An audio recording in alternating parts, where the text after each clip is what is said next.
dosa, you know. What you think I am? I tell the truth, okay? Wow. Memanglah tell the truth, tapi macam mengumpat dia juga. Kau mengutuk je nampaknya. Itu cakap betul lah. Tak ada kutuk-kutuk. Kita tahulah kutuk tu dosa. Mana boleh cakap kutuk-kutuk. Betul apa? Dia tak pernah buat lah. Majlis agama dekat rumah dia. Jangan lupa praktis tu, performance tu ya.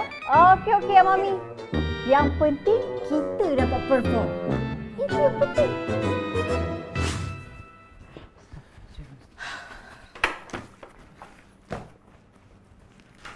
Kasih. Malam ni ada kelas kitab tu lagi ya. Mama nak pesan ni sayang. Jangan tanya soalan macam hari tu ya. Alah, kalau Kasih tak ikut pun tak apa kan Mama kelas tu. Siapa kata Kasih tak boleh pergi? Iyalah, Mama takut sangat Kasih melukakan hati ustaz kesayangan Mama tu kan.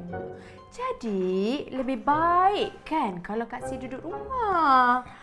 Kan Mama? Sayang, sebenarnya bukannya Kasih tak boleh tanya soalan. Boleh, nak tanya berapa banyak pun boleh. Tapi biarlah ada kena-mengena dengan kitab. Bukannya kena-mengena dengan peribadi. Kasih tu budak universiti. Tanyalah soalan macam budak universiti. Janganlah pergi kelas agama tapi otak letak kat rumah. Mama ni buta lah. Siap, Ustaz turun, lagu. Bismillah. Qala al-badru alaina min thaniyatil wada' wajaba syukru alaina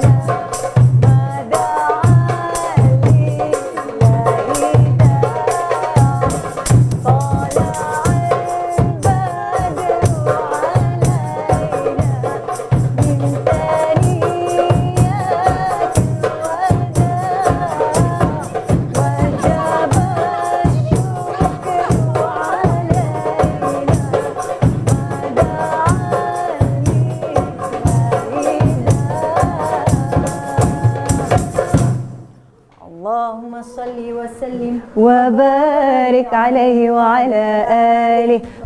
Aku dah kata kan ke awak tadi. Kita dah lambat ni tau. Majlis tak pukul 8. Kau ni, sekarang dah pukul apa?